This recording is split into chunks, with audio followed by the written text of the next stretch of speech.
Hello.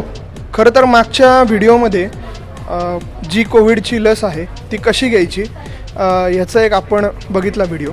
आता महत्त्वाचा जो व्हिडिओ आहे तो आपण करणार आहोत प्लाझ्मा डोनेशनवर. बेसिकली आपल्या सगळ्यांच्या मोबाईलमध्ये रोज असे काही ना काहीतरी मेसेजेस येत असतात की बाबा प्लाझ्मा डोनेशन म्हणजे नक्की काय, प्लाझ्मा कसं करायचं, प्लाझ्मा कुठे मिळेल. सो आजचा जो व्हिडिओ आहे तो बेसिकली ह्याच्यावर आहे की प्लाझ्मा डोनेशनची नक्की प्रोसेस काय असते. आपला एक मित्र आहे ऋतुराज म्हणून, तर तो ऋतुराज जो आहे तो प्लाझ्मा डोनेशन आज करणार आहे. ऋतुराजला गेल्या काही महिन्यापूर्वी कोरोना झाला होता, तो आता त्याच्यातून बरा झाला आहे. सो त्याच्याकडे बेसिकली अँटीबॉडीज आहेत. सो तो मला वाटतं तो आला आहे. येस, तो आला आहे. खरं तर आपण डिरेक्टली आता फार वेळ न घेता डायरेक्ट त्याच्याकडे जाऊ, त्याला भेटू आणि ही जी प्लाझ्मा डोनेशनची सगळी प्रोसेस आहे ही नक्की स्टार्ट टू एंड प्रोसेस काय आहे हे बघूयात. चलो. मी कोविड रिकवर होऊन साधारणतः 2 महिन्याच्या आसपास झाले आहेत आणि आय एम ग्लॅड की मला ही संधी मिळली आहे प्लाझ्मा डोनेट करायची. तर जाऊया आपण. येस, चलो.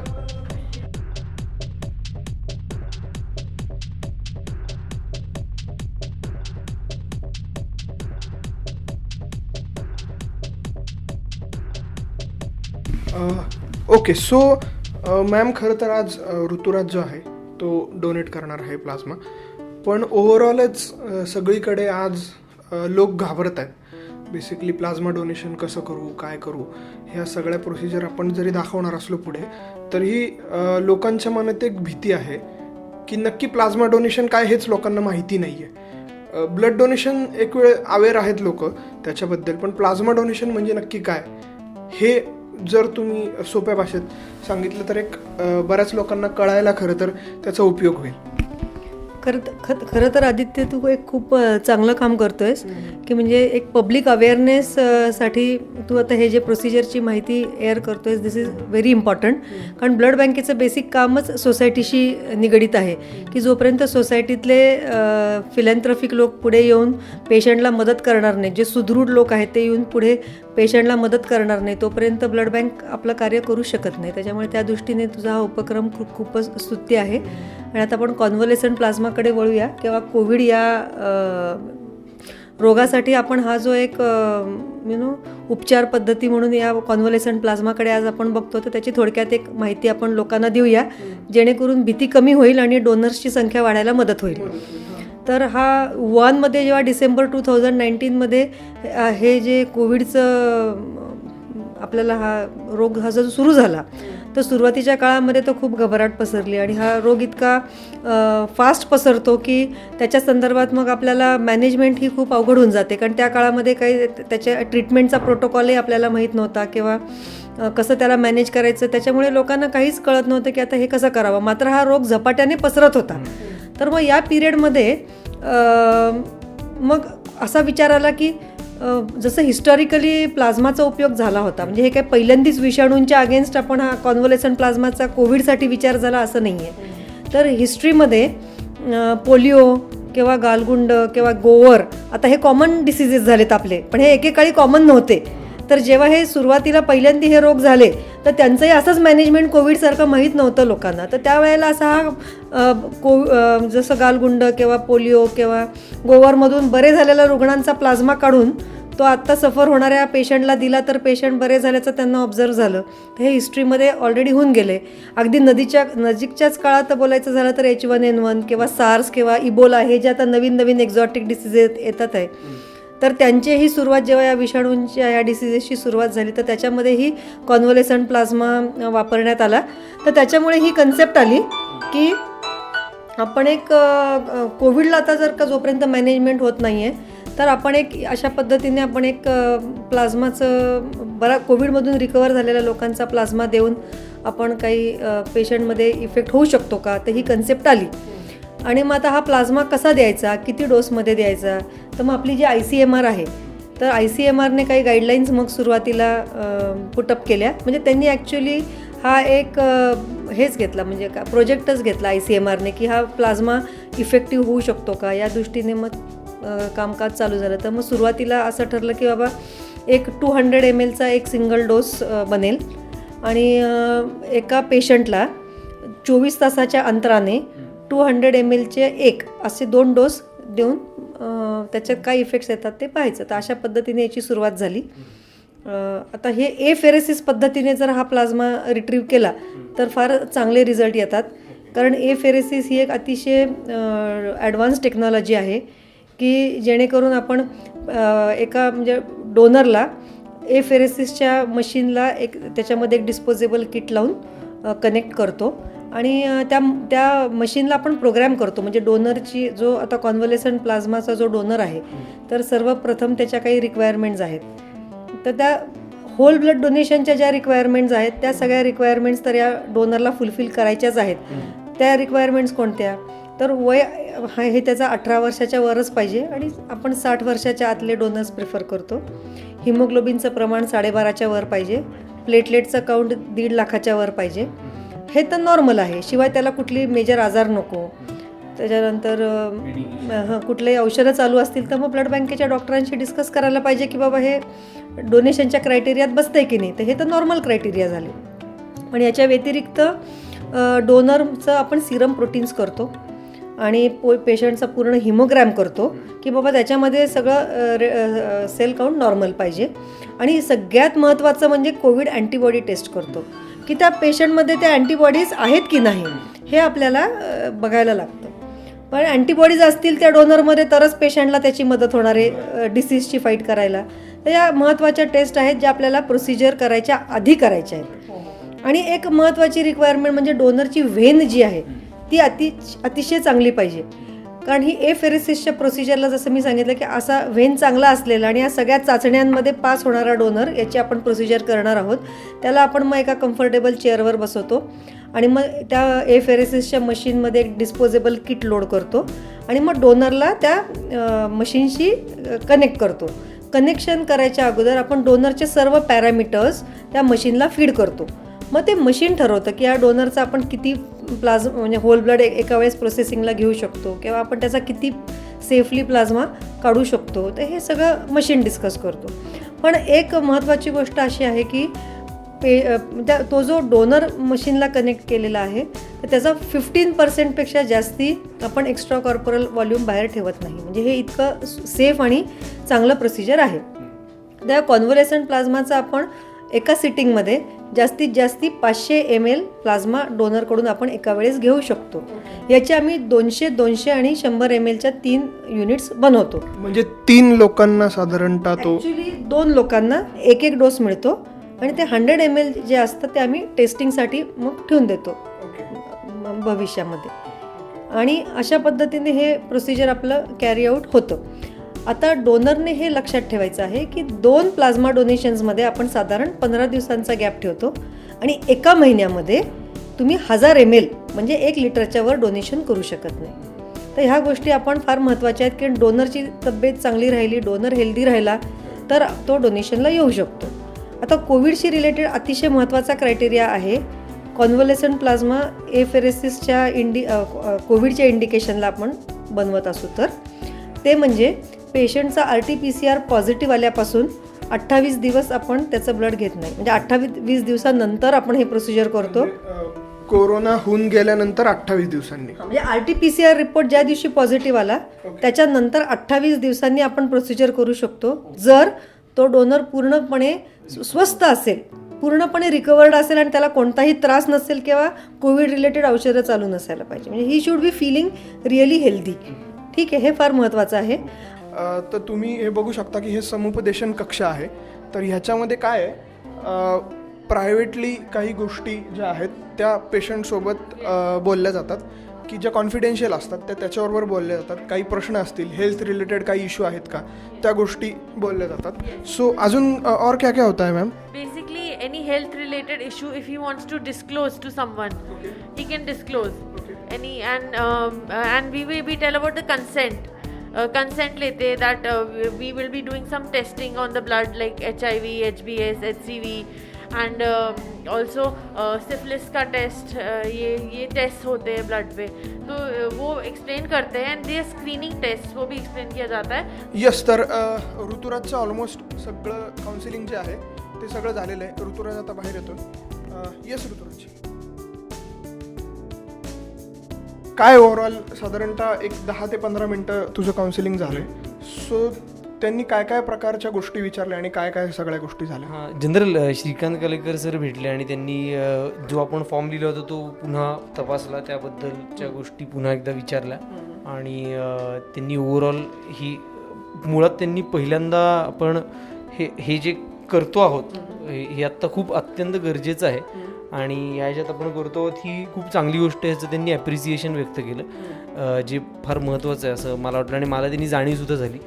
तर आता आपण हे जास्तीत जास्त लोकांपर्यंत पोहोचवण्याचा प्रयत्न तर करूयाच. आम्ही एकमेकांचे कॉन्टॅक्टसुद्धा एक्सचेंज केले, कुठल्या ब्लड ग्रुपची आत्ता गरज आहे त्याबद्दल त्यांनी सांगितलं. मी म्हटलं आपल्या परिचयातले जे कोण असतील ज्यांना आपल्याला माहिती आहे की ते कोविड रिकवर आहेत तर ह्या लोकांनाही पोचवावं आणि थोडक्यात आपण स्वतः आत्ता आपली क्षमता आहे की नाही, आपण आत्ता एलिजिबल आहोत का नाही हे पाहायला आपल्याला काही टेस्ट्स करायला लागणार, ज्याबद्दल त्यांनी जनरल आढावा दिला आपल्याला. सो या सेक्शनमध्ये बेसिकली वेन्स पहिल्यांदा चेक होणार आहेत. ऋतुराज वेन्स चेकसाठी तयार आहे. सो मॅडम तुम्ही तुमच्या गोष्टी कंटिन्यू करा. त्याच्यात मेनली वेन चेक करणं इम्पॉर्टंट आहे. Okay. फर्स्ट इलिजिबिलिटी त्याच्यावरून होते आणि मग पुढे बाकीचं.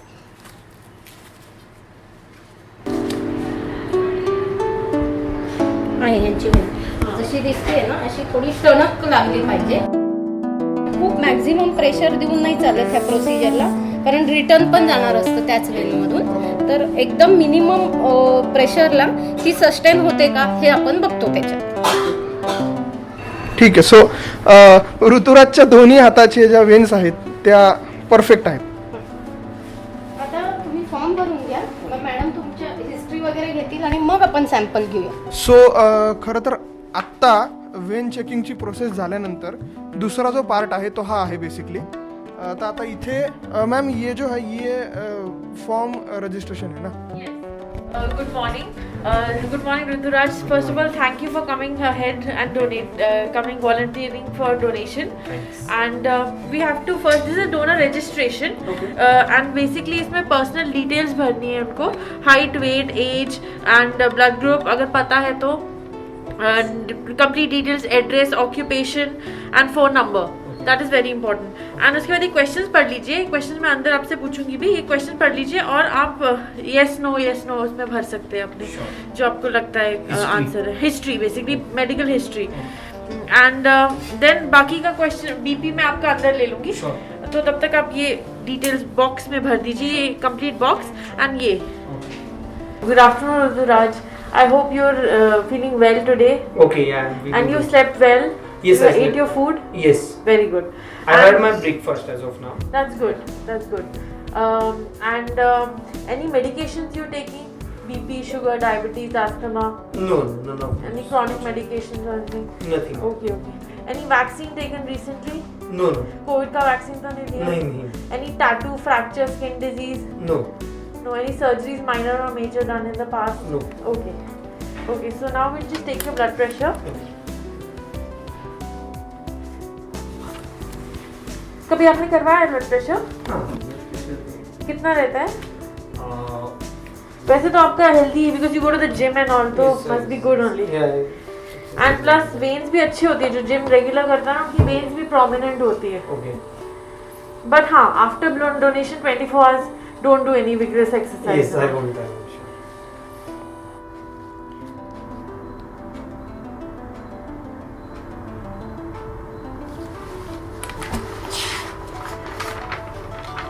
आजकल तो gym must also be close because of Covid. Right. It is.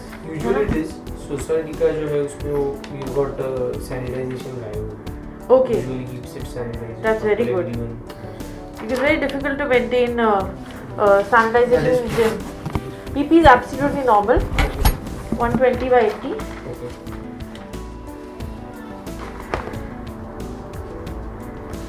Let's check your temperature. Okay, normal.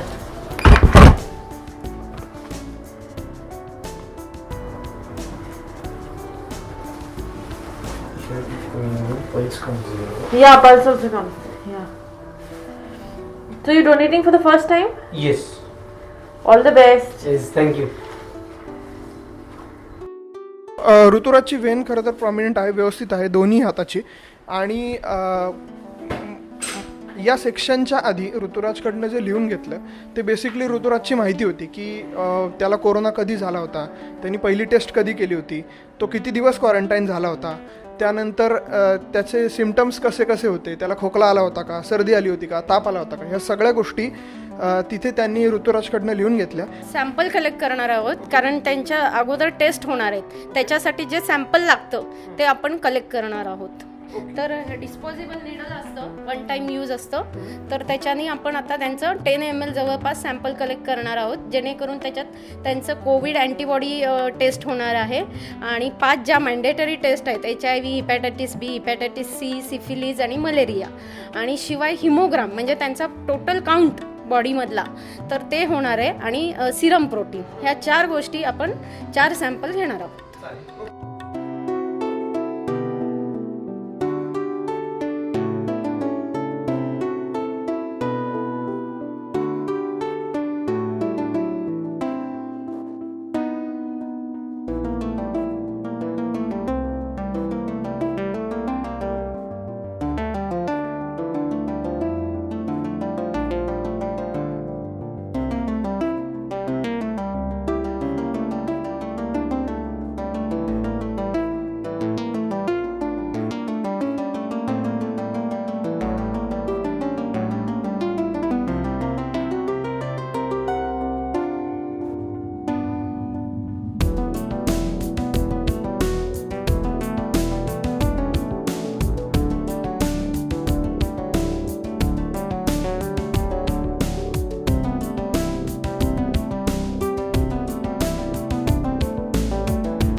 तर मॅम आता ऋतुराजचं हे सॅम्पल घेतलं, आता हे तुमच्या हातात जे सॅम्पल आहे हे साधारणतः किती आहे? ओके, हे 3 ml सॅम्पल आहे. तर हे सॅम्पल आपण घेतल्यानंतर एक 10,000 RCFला 10 मिनिट्ससाठी फिरवून घेतो आणि त्याच्यानंतर हा जो काही प्लाझ्मा असेल किंवा सिरम आपण हे दोन्ही या मशीनवरती टेस्ट करतो. ही मशीन फुल्ली ऑटोमेटेड आहे. ह्या मशीनवरती HIV, hepatitis B, hepatitis C आणि कोविड अँटीबॉडी ह्या टेस्ट आपण ह्या सॅम्पलवरती करणार आहोत. आणि याच्या व्यतिरिक्त आपण मलेरिया आणि VDRL ह्या पण टेस्ट करणार आहोत, पण त्या वेगळ्या पद्धतीने करणार आहोत. बाकीच्या 4 टेस्ट आपण या मशीनवर करणार आहोत. तर ही फुल्ली ऑटोमेटेड आहे. आर्किटेक्ट प्लस म्हणून मशीन आहे ॲबट कंपनीची. तर आपण याच्यामध्ये रिएजंट लोड करणार आणि सॅम्पलचं फक्त प्रोग्रॅमिंग करणार, मग मशीन ऑटोमॅटिक ते सॅम्पल घेणार आणि प्रोसेसिंग करणार. त्याचे रिझल्ट यायला 28 मिनिटानंतर सुरुवात होते. मग 28 मिनिटानंतर एक 45 मिनिट्सपर्यंत 4ही रिझल्ट येऊन जातात. मग आता मी तुम्हाला दाखवते की आपण रिएजंट कसे ठेवायचे आणि त्याला ऑर्डर कशी द्यायची मशीनला. ओके, आणि हे सगळं फुल्ली ऑटोमेटेडच गोष्टी आहेत. Fully automated. याच्यात साधारणतः 4 टेस्ट होतात. किती टेस्ट होतात साधारण? म्हणजे नॉर्मली आपण जेव्हा नॉर्मल ब्लड डोनेशन जे डोनर आहेत त्यांचे 3 टेस्ट होतात automated, hepatitis B, hepatitis C आणि HIV. पण आता हे आपण कोविड अँटीबॉडीसाठी करतोय, म्हणजे APH प्लाझ्मासाठी करतोय, तर एक एक्स्ट्रा अँटीबॉडी करतो आपण जी कोविड अँटीबॉडी म्हणतात, ती याच्यामध्ये पण होते. हे रिएजंट आहे, म्हणजे ते टेस्ट जे आपण रन करणार आहोत तर त्याचे रिडिंग येण्यासाठी आपल्याला काही गोष्टी लागतात. एक त्याला आता आमच्या लँग्वेजमध्ये कॉन्ज्युगेट म्हणतात, सबस्ट्रेट म्हणतात. तर ह्या गोष्टी आहेत. ह्या machine manufactured ready to use reagents असतात हे. तर हे रिएजंट आपण मशीनमध्ये लोड करणार आणि त्याच्या अगेन्स्ट आपलं जे सॅम्पल आहे हे सॅम्पल ह्या रिएजंटला वापरून ही मशीन आपल्याला रिझल्ट देते. त्याच्यासाठीचे लागणारं हे रिएजंट्स आहे. तर हे आता मी मशीनमध्ये लोड करते. हे मशीनमध्ये लोड झालं. मशीन त्याला आतमध्ये घेणार आणि ते मशीन बारकोडने व्यवस्थित चेक करून मशीनला कळतं ते त्याच्यामध्ये किती रिएजंट्स आहेत, ते व्हॅलिड आहे, हे सगळं मशीन आपल्याला सांगणार. आता सेकंड पार्ट येतो की आपल्याला मशीनला आपण कोणाचं सॅम्पल देतोय आणि कुठल्या नंबरचं देतोय हे सांगायचं. तर हे ऑर्डर असतं याच्यामध्ये. ओके. तर ऑर्डरमध्ये जातो आपण, पेशंट ऑर्डरमध्ये जातो आणि कॅरियर नंबर देतो. म्हणजे ही आता ऑर्डर बनवणं झालेलं आहे. ओके. ओके. देन मी जो युनिक आय डी नंबर म्हणते तो युनिक आय डी नंबर आहे. डोनरने सॅम्पल दिल्यानंतर नावाने नाही स्ट्रीट करत, आपण त्यांना युनिक नंबरने स्ट्रीट करतो. ओके. सो हा त्यांचा युनिक नंबर झाला. आणि इन ब्रॅकेट मी आता त्यांना ऋतुराज नाव आहे ना त्यांचं. हो. हां. सो ऋतुराज हे त्यांची ऑर्डर रेडी झाली. आता मी त्यांच्या टेस्ट सिलेक्ट करणार आहे, कारण मशीनला आपल्याला सांगावं लागणार की बाबा काय करायचं आहे. Okay. So this is HbSAg, HIV, HCV and covid two IgG म्हणजे कोविड अँटीबॉडी. तर एवढ्या टेस्ट आपण मशीनला सांगणार आहोत की या सॅम्पलवरती एवढ्या टेस्ट आम्हाला पाहिजे. ओके.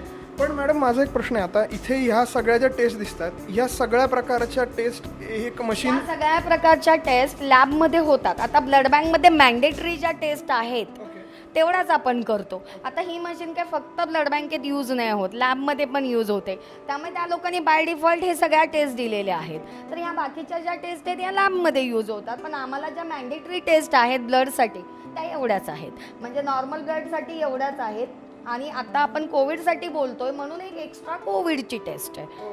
सो ह्या मी सिलेक्ट केल्या. त्याच्यानंतर मी त्याला ॲड ऑर्डर म्हणते आणि मी कन्फर्म करणार ऑर्डरमध्ये जाऊन की बाबा हे सगळं एकदा नाव कन्फर्म करणार आणि त्याच्या अगेन्स्ट ह्या टेस्ट आहेत.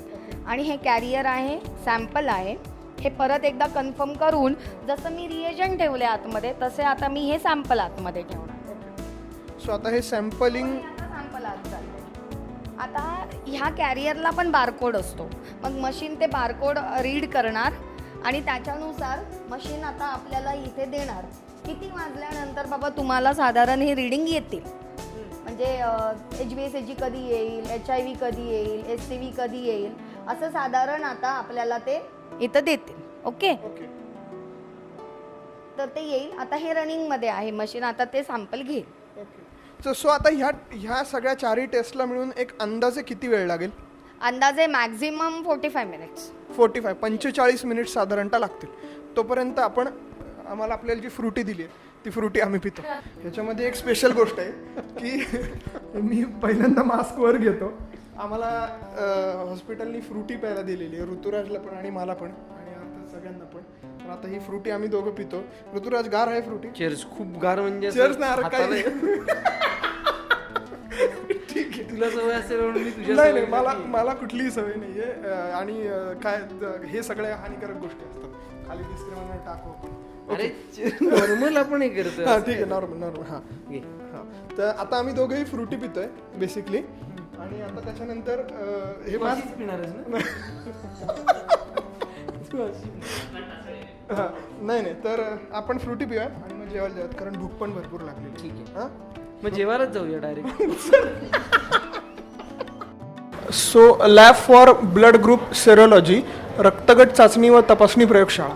ओके. म्हणजे त्या सेक्शन नंतरचा जो भाग आहे तो हा आहे. सो आता इथे एक्झॅक्टली काय करतात?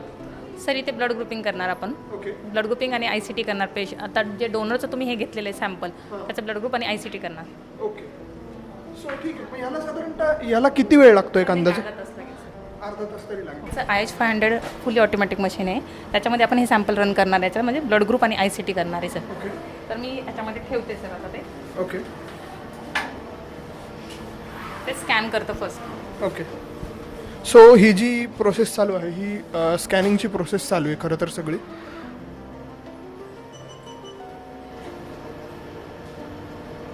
A few moments later. हे तेच सॅम्पल आहे ना मॅम जे मगाशी आपण बघितलं? हो. सो खरं तर एवढ्या प्रकारच्या टेस्ट ज्या आहेत त्या ह्या सॅम्पलवर होत असतात. 12 seconds later.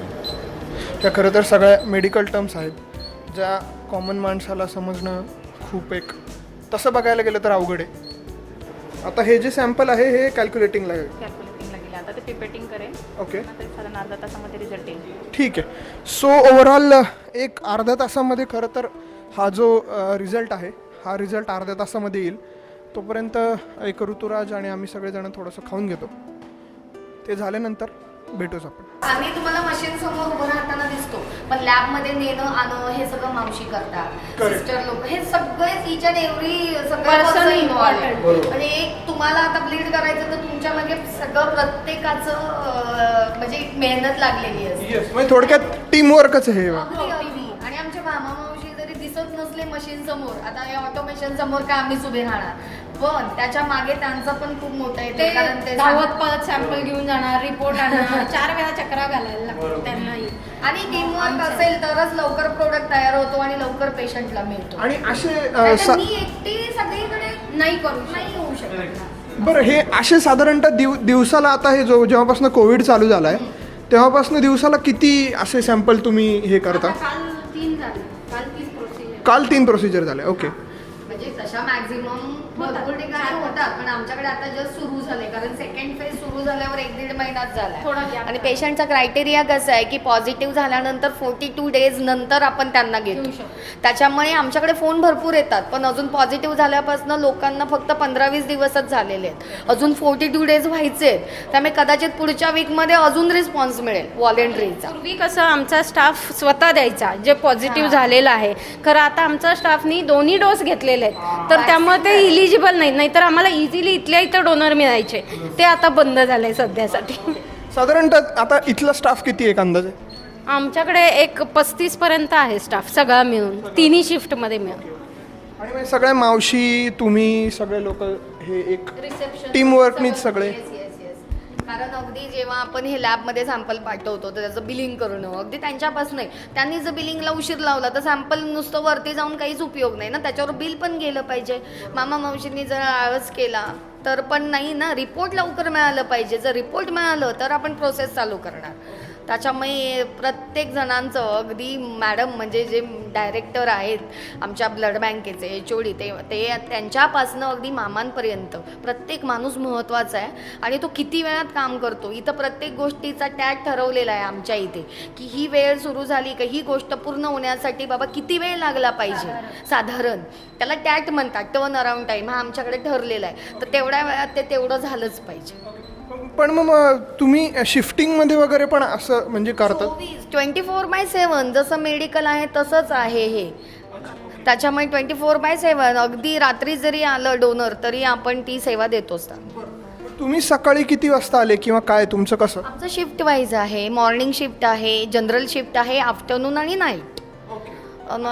येस, असे 4 शिफ्ट आहेत आपल्याकडे. पूर्ण कव्हरेज आहे, 24 आवर्ससाठी पूर्ण कव्हरेज आहे आपल्याकडे. एवढंच प्रोसिजरच नसतं आपल्याकडे, साधारण जे नॉर्मल डोनर येतात त्यांचं पण प्रोसेसिंग बाकी असतं. मग तिकडे पण लोक काही अडकलेली असतात किंवा टेस्टिंगला अडकलेली असतात, ग्रुपिंगला अडकलेली असतात. कॅम्प असेल तर कॅम्पला थोडी लोक जातात. म्हणजे सगळीकडून जे काही असतं एकमेकांवरती सगळ्या प्रोसेसिंग अवलंबून आहेत.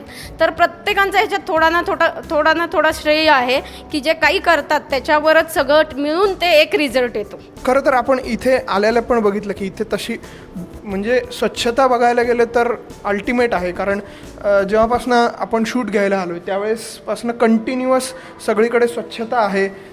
लोक सतत काम करत आहेत, नर्सेसपासून मामांपासून अगदी HOD मॅडमपर्यंत सगळे लोक काम करत आहेत. आणि जसं हे हॉस्पिटल आहे तसं आय होप सो की सगळ्याच हॉस्पिटलमध्ये झालं तर बऱ्यापैकी गोष्टी सुधारतील असं एकंदरीत आहे. A little longer than a few minutes later. So अर्धा तास खरं तर झालेला आहे, आम्ही जेवण करून आलेलो आहे. आणि आता हा जो फॉर्म आहे हा आणखीन एक छोटा फॉर्म भरून घेतला जातो आहे. तर बेसिकली मॅम आता हा जो फॉर्म आहे हा नेमका कशासाठी? हा ॲक्च्युली कन्संट म्हणजे परमिशन देताय तुम्ही की आम्हाला प्लाझ्मा फेरसिस करण्यासाठीची परवानगी देताय, तो कन्संट फॉर्म आहे. मग आता ह्या फॉर्ममध्ये काय काय आहे? म्हणजे ह्याच्यात पर्सनल डिटेल्स आहेत आणि आत्तापर्यंत जे तुम्हाला आम्ही प्रोसिजर समजून सांगितली, तुमच्या काही ब्लड टेस्ट करणार आहे हे सांगितलं, तेच सगळं लिहिलेलं आहे याच्यात. सो आता पुढे काय म्हणजे आता हे आता मॅडमनी तुम्हाला सांगितलंच की आम्ही प्रोसिजरच्या दरम्यान एक अँटीकोॲग्युलंट यूज करतो ACD नावाचं. तर त्याच्यामुळे तुम्हाला थोडंसं मुंग्या वगैरे येण्याची शक्यता असते. तर म्हणून मी एक कॅल्शियम टॅबलेट देणार आहे त्यांना. त्यांनी ते फक्त जिभेखाली ठेवायचं आहे, फक्त चोखायचं आहे, चावायचं नाही आहे. जेणेकरून त्यांना होऊ नये ह्याच्यासाठी प्रिकॉशनरीज आम्ही देणार आहे. ओके. पण आता ही जी कॅल्शियम टॅबलेट आहे ही ज्यावेळेस आपण प्लाझ्मा डोनेशन करू त्यावेळेस ती जिभेखाली ठेवून झोपायची. आत्ता ठेवणार ती आत्ता, म्हणजे ओके. त्याचा इफेक्ट होऊसपर्यंत ते प्रोसिजर चालू झालेलं असेल. Okay okay. येस. असंच घ्या.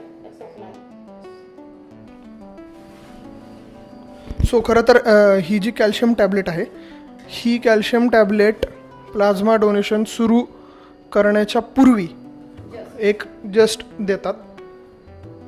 ओके. सो हा झाला आहे फॉर्म तुझा? हां. ओके.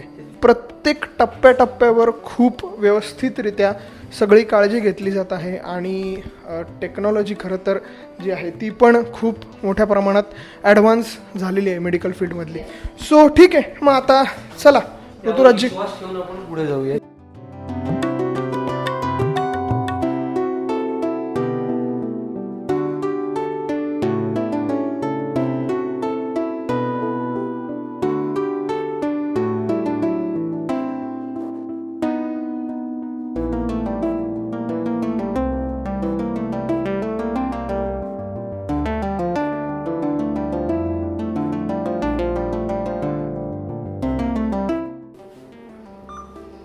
ओके. आता इथे बेसिकली सगळी चेक आणि त्या रिबुटिंगची प्रोसेस चालली. हे जे आहेत ह्या सगळ्या पंप्स आहेत. ओके पंप्स काय करतात, आता इनलेट पंप आहे आणि रिटर्न पंप आहे. ओके. तर इनलेट पंप म्हणजे ते इनलेट म्हणजे तुमचं जे हाताला लावलेलं आहे त्याच्यातून जे ब्लड तो ओढणार मशीनमध्ये, तो पंप आहे इनलेट. आणि जो रिटर्न आहे तुमच्याकडे रिटर्न परत जाणार आहे ना ब्लड, त्याचा तो पंप आहे. आणि एक असतो अँटीकोॲग्युलंट लावलेला, त्याचा पंप एक असतो. एक प्लाझ्माचा पंप असतो आणि एक RBCचा. असे हे सगळे पंप आहेत आणि हे वॉल असतात बंद चालू करण्यासाठी, की जे कलेक्ट करायचं आहे तोच वॉल ओपन होतो, बाकीचे बंद असतात. तर हे सगळं टेस्टिंग प्री ह्याच्यात असतं ते. म्हणजे आता जे रिब्युटिंगमध्ये हे सगळं टेस्ट होतात आणि जेव्हा किट लावणार तेव्हा त्याच्यातलं एअर काढणार तो आणि एका पाऊचमध्ये जमा करणार. हे जे किट पॅक आहे त्याच्यातच त्या पिशव्या आहेत, एअर बॅग पण असते आणि प्लाझ्माच्या पण बॅगा आहेत. तर सगळ्या बॅगा त्याच्यातच असतात. आता मी तुम्हाला रिब्युटिंग झाल्यावर ते किट फोडून दाखवते. ही किट प्रत्येकासाठी एक वेगळी separate. असते. ओके. आणि आपण डोनर समोर आल्यावरच हे किट ओपन करतो, कारण एकदा ओपन केलं की ते आपल्याला 24 आवर्समध्ये वापरायला लागते. तर त्यामुळे आपण डोनर समोर असेल तरच ओपन करतो आणि तेही त्याची एक्सपायरी वगैरे बघून आपण ओपन करतो. तर ह्याची एक्सपायरी आहे 2022. तर त्यामुळे 2022. ओके ठीक आहे. आणि जी मशीन आहे त्या मशीनचेच ती किट येतात. आता हे ट्रिमा एक्सेल मशीन आहे, तर त्याचंच किट आहे ट्रिमा एक्सेल.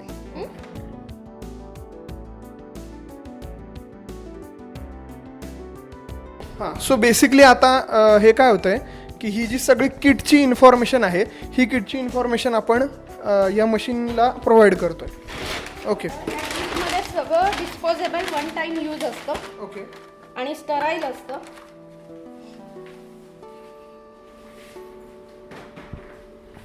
आता ह्याच्यात ह्या बॅगा दिलेल्या आहेत त्यांनी. ओके. त्या आपण हँग करणार आहे. इथं त्यांनी प्रोसेस दिलेली आहे, हँग, इन्सर्ट, लोड आणि क्लोज. ओके. तर त्याप्रमाणे आपण सगळं करून घेणार आहे.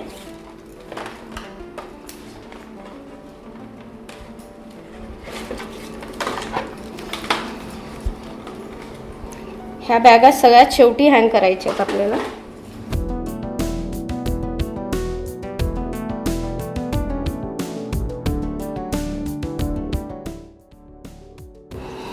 आणि हे आहे तुम्हाला कनेक्ट करण्यासाठीच्या लाईन्स. मला कनेक्ट करणं. हां, तुमच्याकडून मशीनमध्ये जायला. ओके. तर ह्याच्यात मॅडमनी सांगितलं होतं ना, इथून ACD ते मिक्स होतं ब्लडमध्ये. हां हां. तर ते हे आहे.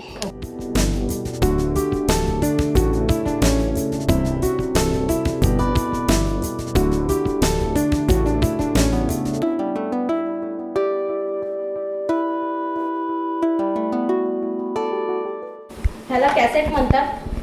कॅसेट ट्रे आहे हे. ओके. हे अशी फिक्स करायचे.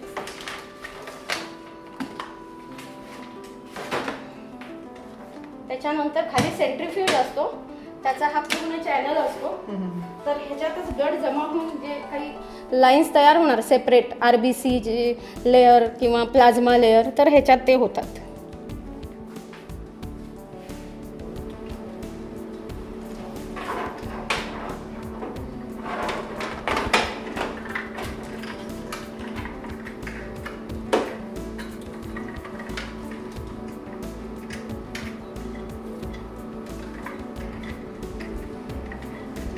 कुठेही पीळ नाही बसली पाहिजे, त्यानुसार आपण हे लावून घेणार आहोत. हे खरं तर खूपच स्किलचं काम आहे एकंदरीत. हो, कारण कसं आहे कुठेही पीळ बसली तर किट लीक होण्याचे चान्सेस असतात आणि वेस्ट जातं मग.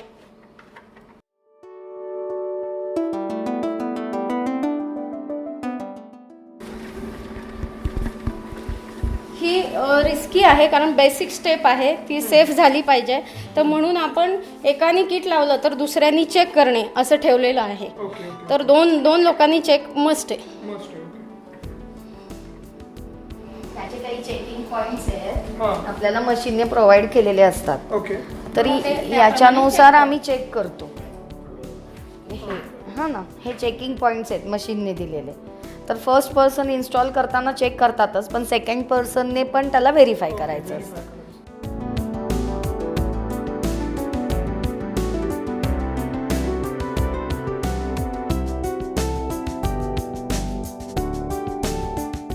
शेवटची बॅग ॲक्च्युली ह्याच्यात यूज नाही होत. खरं त्या जेव्हा प्लेटलेट डोनेशन असतं त्याच्यात ते कलेक्शन होतात. प्लेटलेट कलेक्शन शेवटच्या बॅगेत होतं, प्लाझ्मा कलेक्शन मधल्या बॅगेत होतं आणि ही प्लेन जी आहे ती एअर बॅग आहे जे किटमधलं एअर काढून त्याच्यात जमा करणार आहे. तो ट्रे आहे, किटमधला पार्ट आहे. तर त्याच्यात तो जो मधलं हे दिसतंय ना चेंबर, हा रिझर्वायर आहे. ह्याच्यात ब्लड येतं आणि ते खाली चॅनलमध्ये जातं आणि त्याच्यात लेअर फॉर्म होतात. मग त्याच्यातून जे सेपरेट झालेलं आहे प्लाझ्मा तो इकडे जमा होतो, बाकीचं पॅक्सेल ह्याच्यातूनच परत तुम्हाला रिटर्न जातं. मग ह्याला 2 सेन्सर आहेत, एक अप्पर सेन्सर आणि एक लोअर सेन्सर. मग ते सेन्स केल्यानंतर मग येणं चालू होतं. परत वर अप्पर सेन्सर सेन्स झाला की परत रिटर्न चालू. तर असं त्याच्यावर आहे. हे सगळं सेन्सरवर, वॉल आणि पंपवरच सगळं काम चालतं ह्याचं. आता आपण पुढे प्रोसीड करूया. ओके ना? येस, ठीक आहे. तर हे क्लोज म्हटलं ना, हे डोअर क्लोज शेवटची स्टेप.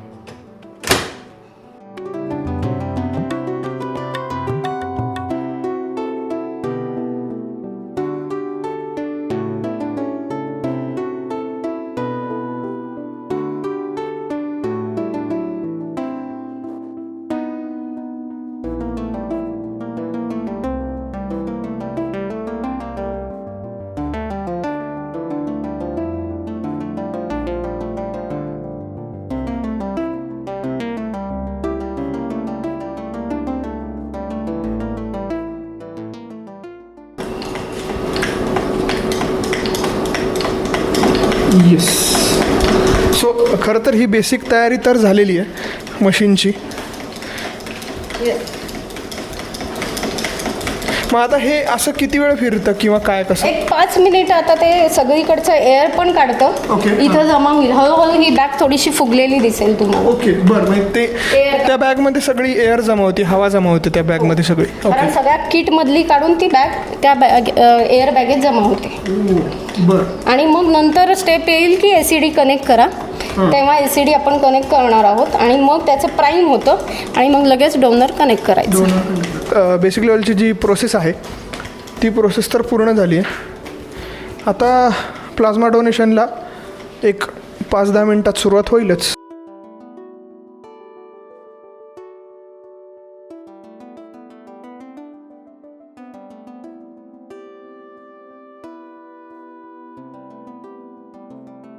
जमलंय. तर ओव्हरऑल हे जी प्लाझ्मा डोनेशनची सगळी प्रोसेस आहे ही प्रोसेस ऋतुराज यांची चालू झाली आहे.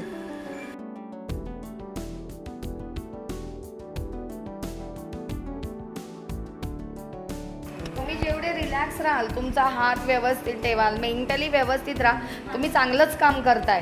त्याच्यामुळे तुमचा जो प्रोडक्ट बनणार आहे तो लवकरात लवकर बनव आणि लवकरात लवकर पेशंटकडे पोचला पाहिजे हा विचार करा. सगळं स्मूथ प्रोसिजर होतं.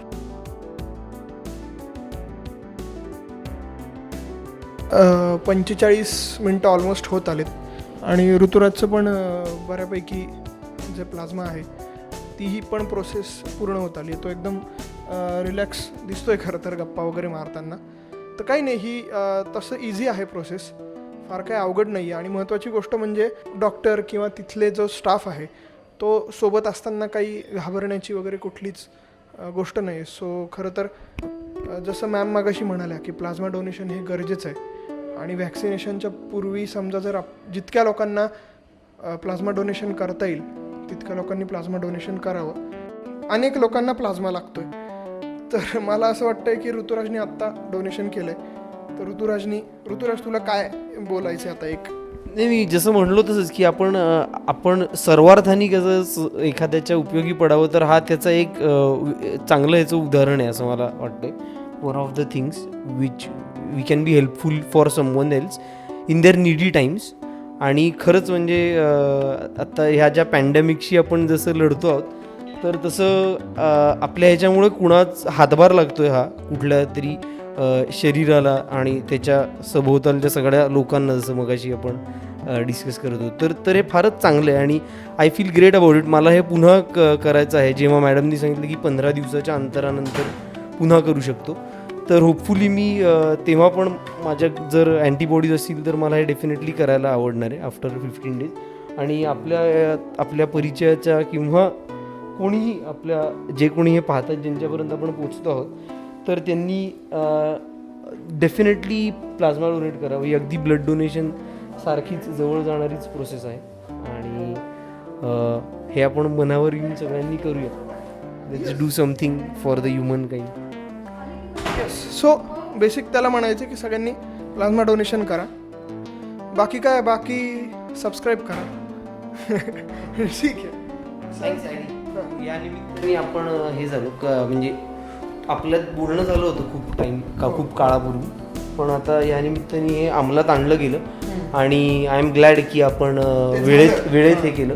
पण तू जसं माझ्या मदतीला आलास तर तसं प्रत्येकाच्याच मदतीला कोणी असेल किंवा प्रत्येकालाच कोणीतरी एक जण असेल जो घेऊन जायला आहे किंवा जो एनकरेज करतो किंवा जो निमित्त मात्र कारण बनतो.